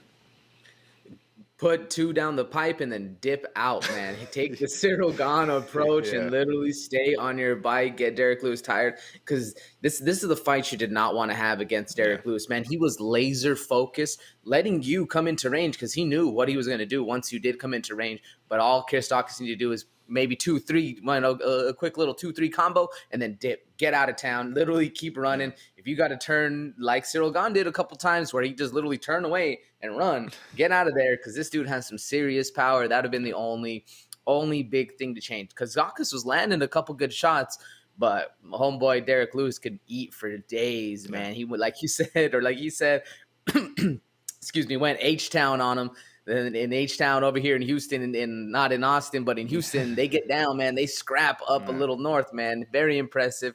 Worst time to fight Derrick Lewis, coming off of the L. He felt, we were talking about ego, we were talking about pride before. He felt his ego. He was a little bruised. His pride was a little hurt. That's when you're most dangerous as a man going forward. Big bombs coming from the Black Beast, Derrick Lewis. Rough for my boy Daukaus, you know. But hey, that's what it is when you're a heavyweight, man. And you got to respect the humility in Chris Daukaus after the fight. First off, why did they interview the man who just got his block knocked off? I don't know. I don't agree with that. Bisping, a little bit of an interesting choice. Then again, you don't know. Maybe Daukaus was like, hey, please, let me talk. Let me get on the mic real fast, because I'm all good. It was just a little flash knockout. But he was like, listen, man, I knew what I was getting into. This is heavyweights. This is what happens. I'll be back. You got to respect it. He will be back. He's the future of the heavyweight division, man. We said it. Even if you lose, it's not like a huge knock on you. But then again, it's like, don't you kind of wish you would have built him up a little bit slower? Didn't you fast-tracked him a little bit too fast? Like, you went from Shamil Abdurmakimov to Derrick Lewis, who is literally the best fighter not named Francis Ngannou, Cyril Gane, or Stipe Miocic right now. So we'll talk about matchmaking in a second, but I do want to say this, my man. I agree with you. And that's what I said in the pre-show about Chris Daukaus and how I says Cyril Gane had to run for his life in the early rounds. He was smart enough to know that. And Chris Daukaus is a man who has to take a couple to give a couple. And he trusted his chin. He trusted his hands against Lewis, man. And this is a scary man. You just can't really do that, man. So it's like there's no knock for that. I admire the courage to be able to go that route. But either way, just not the smartest game plan against a man 30 pounds heavier than you in any sport, really. You know what I mean? That's even like a dude I'm going to shoot for the double against the dude 30 pounds heavier than me. It's like, well, if he sprawls, you're in for a long night, man. It's like, you know what I mean? It's a big weight discrepancy. So big win for Derrick Lewis. At this point, the Stipe Miocic fight, and we'll talk matchmaking literally in next, but I don't know where we go. Unless you fight in Stipe, you're in limbo in the heavyweight division right now. AJ, I want to ask you, do you think that this loss, and then we'll move on, but do you think this loss for Chris Daukaus jeopardizes a potential bout with Tom Aspinall in the future? Actually, no, man. It might bump it up a little bit. It might make the fight a little bit closer because now, they gave Chris Daukaus the fast route going forward, but now you got to back him down a little bit, fight a little bit more of the prospects, the up-and-comers with Tom Aspinall. He can be a contender real quick. I think it makes the fight a little bit closer to being seen more so than further away. I don't know. What do you think? Listen, I'm not sure. Just because I don't listen, I know how I view Tom Aspinall. Clearly, I guess I'm the man's #1 fan. But in the UFC, I just don't know how the fuck they feel about him because they're not showing him nearly the love that Chris Daukaus gets. But Chris Aspinall, pre-fight, he had said that the future of the heavyweight division was like him, Cyril Gane, Tom Aspinall, like these names, Francis Ngannou. He's like, we're the future of the heavyweight division, all that. So I'm just glad that Daukaus showed some love to Tom Aspinall. Like you said, real recognize real. We talked about that in the Slack chat. All right, folks, that is your main card breakdown, and that is the final main card breakdown for the year 2021, the UFC's 2021 calendar year. I hope you enjoyed the fights, folks. You know we enjoyed them. We know, listen, man, we an hour plus into this. We love breaking down fights. This is what we do. So let's get out of here real fast, AJ, because we got to hit matchmaking and Newswire, and then we got to bounce, all right? So straight to the matchmaking, my man, and we can start off with Derrick Lewis. Either Stipe Miocic, which is the obvious bout. Once again, Stipe, why he hasn't gotten a rematch for the title, I don't know. Why is he the most disrespected heavyweight in the UFC's history? I have no idea. Who was considered a GOAT, all that. But either Stipe or one other name. And that one other name is only if Derrick Lewis is like, I'm tired of fighting 5-rounders. I don't want titles. I just want this just 3-rounder. Jairzinho Rozenstruik is like the only dude he hasn't fought in like the top 6, top 7. So there's that. Either Jairzinho Rozenstruik or Stipe Miocic. Is there anywhere else to go here? John Jones, if John Jones ever fights, but I think I'm with you. My one pick was Stipe Miocic. I think that's the one that needs to be going.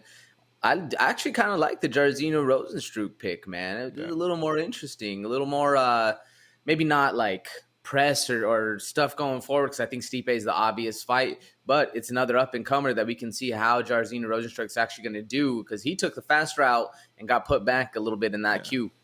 Yeah, man. Well, literally, at this point, I mean, will John Jones ever fight in the heavyweight division? Who knows? I almost forgot about the man for a second.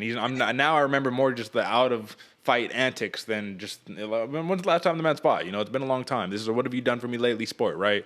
But that sounds good, man. Jairzinho Rozenstruik would be an interesting fight, but then again, it's just like you're fighting down. You're fighting just to fight. It has no meaning. I don't know, man. Belal Muhammad. Listen, AJ, I have one bout. Well, really, there's two. Leon, maybe? Leon, question mark? I don't know. Does he want to run that one back? I don't know. Does he deserve it? I mean, now you got a little bit of a number next to your name, number 5 versus number 3. I don't know. But this is the one. I think that Belal Muhammad, with this win, has now done enough to have a fair, how would you say, a fair case to be able to get his rematch against Vicente Luque. So I don't know if you remember, AJ, but Vicente Luque knocked out Belal Muhammad back in 2016. He got knocked out in the first round, punches to Vicente Luque. He wants that fight back. He didn't call him out, so I don't really know where we're going on that one. But he says he wants Leon Edwards, he wants Usman. But if you're not going to get either one of those guys, because he's probably not going to, I say Vicente Luque could be a fun fight. What do you think? Yeah, I mean, I think that's a good fight, especially coming back to get one back. I don't think he'll get the Usman fight. I think Luque is probably in line for the Usman fight, but we'll see. I honestly had him as Gilbert Burns, man. I think Gilbert Burns would be a good fight just so we can see two pressure wrestlers going at it. They both beat Stephen Thompson the exact same way. Now we get to see who's better on the hands, who's better on the feet between the two that beat Stephen on the ground. Makes it a little bit interesting going forward. I don't know though. That whole Usman has cleared out the division besides Belal and besides Luque. Those are basically the two fighters. Yeah, no, I hear you. And that wouldn't be a bad matchup. Gilbert Burns versus Belal Muhammad. The only reason I picked Luque is because of the rematch factor and also because Luque's last loss was to Wonderboy. So it's like, well, now this dude beat Wonderboy. I don't know. Where do we go? Amanda Lemos. Listen, man, she got the win over Angela Hill. She's probably going to enter that top 10, if the UFC is considerate and nice and, generous. But I say that there's a couple names you can go. I want to give her a little bit of a bump, man. Somebody who had a fight canceled recently. Number 6 ranked Nina Nunez, man. She's on a 2-fight losing skid, but she has a shiny number next to her. And she hasn't really been able to get it done against those high-level contenders, you know what I mean? So she lost to Tatiana Suarez. Then I think she had the baby, and then she just lost. Who did she lose her last fight to? I don't remember off the top of my head, but you know what I mean. It was another one of those where Mackenzie Dern. Remember she lost to Mackenzie Dern. So you lose to Mackenzie Dern, you lose to Tatiana Suarez. All right, let's take a step back, baby, and fight Amanda Lemos. She was a dangerous fighter, but she doesn't have that kind of. I don't think she's as respected yet, especially with this very controversial win against Angela Hill. So I think Nina Nunez, or if you just want to stay relevant and Tecia Torres just wants to take a fight, Tecia Torres could be a fun fight. Tiny Tornado. I don't know, man. Wrestler versus striker, grappler, either way. Where are you going, brother?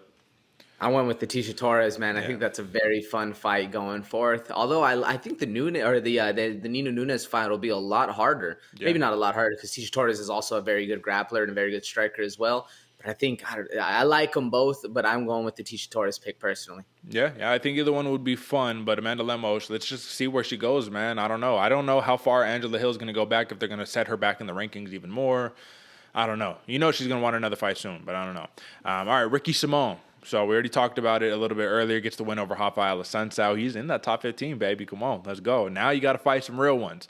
And I say that he doesn't get the Sugar Show fight. I don't think he gets the O'Malley fight. I just think that the UFC knows that's going to be a tough fight. And it might not be the most stylistically pleasing fight either. So I think that why not give him the Frankie Edgar fight? Young versus old, in with the new, out with the old. You know how I stand on these. You have to fight for your number. You have to defend your number. Or a man who just got his fight canceled, who I was very disappointed because he was my sleeper, Raoni Barcelos. I think both of those would be fun fights, bro. Raoni Barcelos is the one unranked dude who could easily be a top 15 fighter right now, and we already talked about how good his wrestling is. So what do you think about those picks? Yeah, I had the Raoni Barcelos pick as well. That was actually my second pick. I kind of want to see Simón versus Adrian Yanez. It'd be an interesting one to match up. They're both a little on the come up, even though Simón is very much almost a vet in the game now. Yeah. I kind of like the Raoni Barcelos pick a little bit more, just because that'd be very interesting to see going forward. Yeah, I don't like the Yanez pick simply because I think that Simón is more established and deserves to fight somebody a little higher than Yanez. Yanez, don't get me wrong, dude. This is a real deal cat right here. But come on, man. It's like, how long can we not respect Ricky Simón? Like, come on, let's feed him some real one. You just beat a Assunção. Like, you gonna fight back to Yanez? Come on, Barcelos, I like that one just because I think he could be top 15, even though he doesn't got the number. All right, Mateusz Gamrot. Where are we going, brother? I say Gregor Gillespie for obvious reasons. Do I even need to spell him out, man? This is just, you want to talk about wrestling, sprawling, who does it best? I know Gillespie, he just called out Tony Ferguson. He said he wants to ankle pick Tony Ferguson in the cage, but I don't know, man. I think that this Mateusz Gamrot fight could be a lot more interesting. What do you think? I agree, man. That's the one I had kind of a couple different routes in which you can go with this. You want to stay relevant. You want to stay kind of climbing the ranks. You want to go a little bit of the faster route. You fight Gregor Gillespie. It's a huge fight. It's a big one, higher ranking than a lot of the other ones. Or you can take one of the older legends. You can take an RDA. You can take an El Cucu. You can take one of those fights that's just a little bit above your ranking. Yeah. But either way, still very hard fight going forward. So either a legend fight incoming, or you take the jump up in Gregor Gillespie. I think they're both very interesting. Yeah, to be honest with you, I think Gillespie has a better chance at fighting the RDAs and the Tony Fergusons than Gamrot right now. I just think, you have to have a little name value, star power. And maybe Gamrot does in Poland, but in America too. You know, you got to have that star power. Okay, lastly, man, to finish the last matchmaking session of the year, Cub Killer Swanson. He beats Darren Elkins, and now it's just a matter of who the fuck does this man fight? Because I have a couple of them, and I got 2 of them.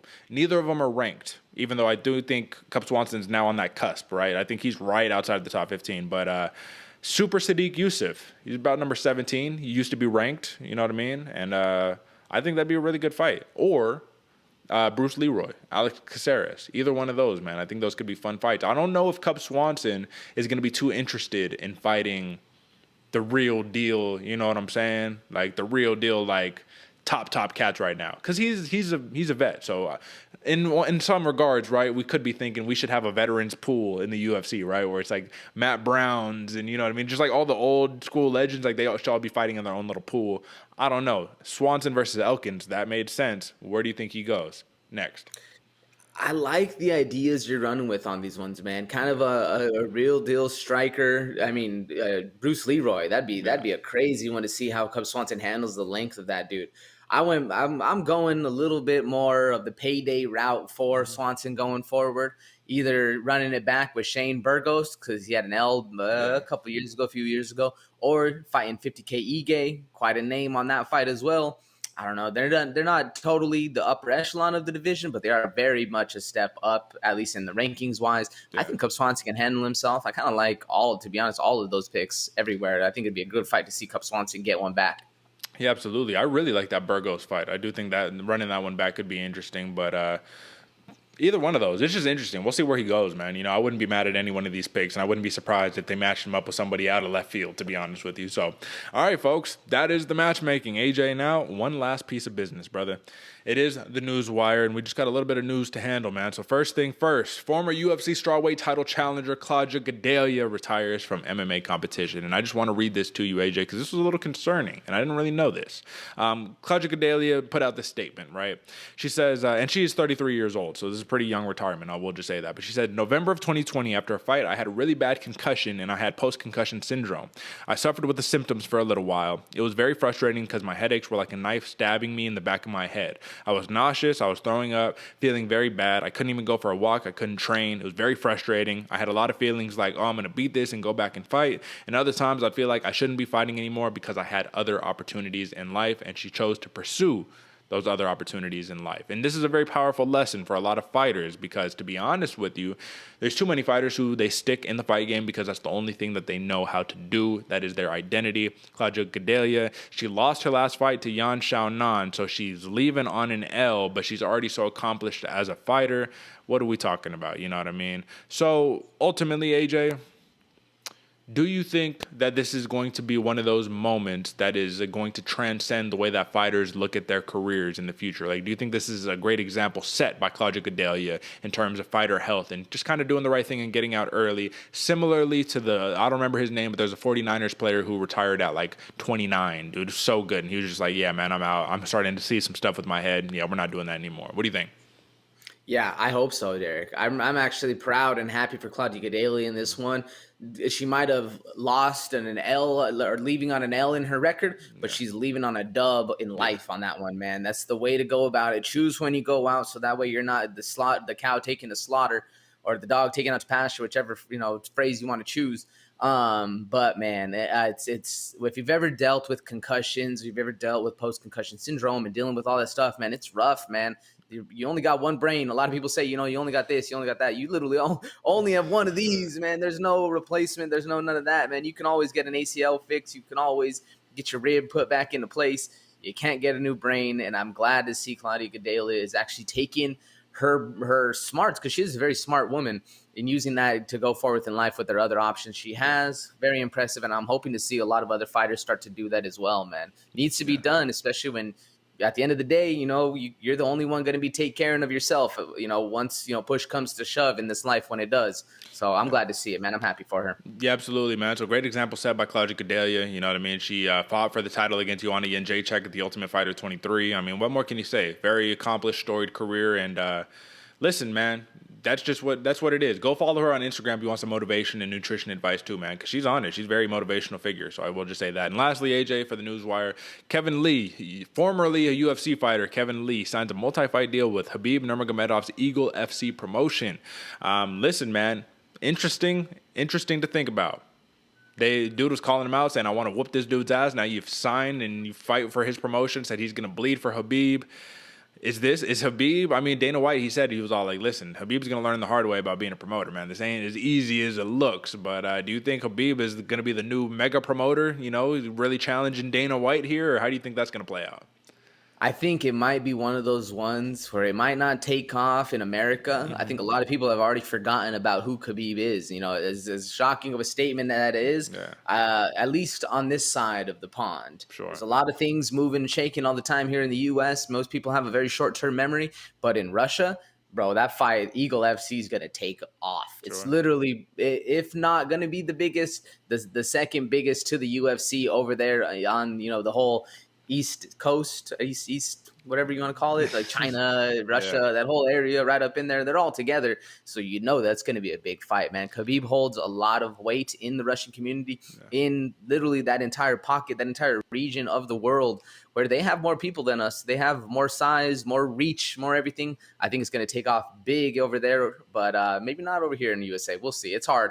It's hard to bust into that U.S. market. And if you want money and you want payday and you want glory and fame, you have to bust into that U.S. market. So we'll see. Yeah, we'll see. I will say it will be headquartered. Eagles FC fights are going to be headquartered in Miami, Florida. So U.S., they better get it done. You know what I'm saying? You better start paying attention because, listen, I mean, you're starting to sign these UFC cats. I mean, you got something on your hands there. So that's the Newswire, brother. That's the Newswire. And now we're at the end show. So, folks, once again, we're not going to do any radio silence over the next couple of weeks. We're going to have some more cool stuff for you. We're just going to play around with the format, folks. So just stay tuned with us, Give us a little second and we'll figure something out to get the content rolling for you guys. You know what time it is. The fights never stop, man. Whether it's fights in life and all that good stuff, it never stops. So, AJ, I want to kind of end formally here and say one more time, man. Listen, the final numbers, AJ, let me just take a look one more time. The final numbers, I believe. Oh, hold on, folks. Bear with me real fast while my screen is getting fixed up. Okay. So, it looks like on the year, my man, 139-98 is my final tally on the year. 120 and 117 is your final tally on the year. I've been hoisting the shiny golden belt on my shoulder because I have taken home the championship. So, it stayed in Vegas this time around, but once again, listen, it's been a hard-fought battle, brother. You know what I mean? He was pushing me to my limits a couple times over here, man. There was a couple of them where I was like, God damn.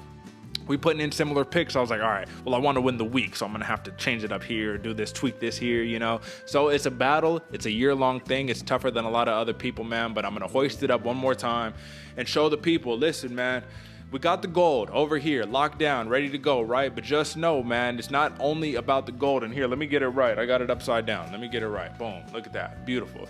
It's not just about the gold. It's about the pride. It's about getting it right. And it's about, as a team over here, me and AJ respectively, I wish I could just put this in the middle so we could both hoist it right there. But honestly, brother, as a show, we're both over 50% here, beating a lot of people out there. So even though I got it over here, this is representation of how good we are doing as a team, as a show. Win with honor, lose with honor, man. This is a team effort. Couldn't do it without you, brother. So just know that. But once again, come on, man. You know what I mean? Heavy wears the crown for the king, something like that. I don't know, man. But I'll be the king this time around. I know I got to stay on my P's and Q's because what happens, AJ, when you get a shiny belt put around your waist, wrapped around your shoulder, you got a big target on your back. And now people are vying for you. They want you. Folks, we're going to be doing MMA awards in the upcoming future. We'll do a little more of a formal announcement of champion, all that good stuff, whatever. But in the meantime, AJ, I'm going to give my words at the very end, but give me a quick synopsis of what this year-long challenge has done for your mental. What has it done for your assessment of the fight game? The whole nine. How has it pushed you? Talk to me, brother. Man, this whole year going through everything, I made a big move from Cali to Austin. You know, life has changed and things are going. But what I found nice, man, is they're a home here at the Bloody Water Podcast. And I'm thankful for all the commenters and subscribers and everybody that's rocking with us, man. It's not just me and Derek over here, you know, doing the thing. It's actually y'all too. You're part of this family. Bloody Water's rocking solid. It's been a challenge. It's been a grind, busting down all these fights, making out all the time for it, trying to figure out a balance between what I want to do in life here on the podcast versus what, you know, you got to do to pay the bills. You got to stay happy. You got to stay healthy. What I found, man, is this is a solid anchor and a good way to get things out going, man. I feel humbled and blessed to be here, even though I'm not rocking that strap. You know, I'm coming for it, Derek. You said it best. There's a target on your back now, even bigger, a little bit more motivation going forward, man. It's going to be exciting. I'm very excited for the new year to start and the new blessings to start rolling in. You're going to be hitting that 500 mark soon. So thank you all to the subscribers, the commenters, everybody rocking with us. You know where to come for the best MMA breakdown show in the world. We'll be here always rocking with you. Thank you. And folks, you know, we're saying best MMA show when we started in Portland, best MMA show in the country, best MMA show in the motherfucking world, bro. You know what I'm saying? Come on, we do this. Gotta have pride in what you own, and this is what we own, man. Just know this too, folks. This is a grassroots program. We're not, you know, anchored to another big station or whatever. This came from nothing. This is daily grind, weekly grind and tape, grind and film all day long, man. So I will just say, man, after a whole entire year from January to December of just grinding film, breaking down fights, making picks, all of that good stuff, man, this has definitely made me stay on my P's and Q's and made me stay on the ball, all that good stuff. And when you got some healthy competition, it's always good because it helps you grow as a person, my man. So that's one of the things I'm really grateful for. Folks, thank you guys. AJ said it best. I couldn't say it any other way better whatsoever. But at the end of the day, you're the reason why this program is around. Thank you for the people who are constantly, every single week, tuning in, dropping a like, subscribing, all that good stuff. Because, listen, it's very, similar numbers on a week-to-week, month-to-month basis, my man. Once again, and this is not complete because this number was given to me just like, a week ago or something like that. But on the year so far, we got 100,000 watch time minutes, 55,000 views. Come on, folks. Not one person could do it themselves. So thank you guys. I don't know how else to say it. It's not like we're going anywhere. We'll be back next week, all the good stuff. But for this week, that's it. UFC Vegas 45. It was a hell of a way to wrap up the year, my man. AJ, brother, we will do it again next week. It's going to be a little bit different. It's going to be a little bit of a different format because we're not going to be breaking down the fights. But either way, until next time, folks, let's do it again. Peace.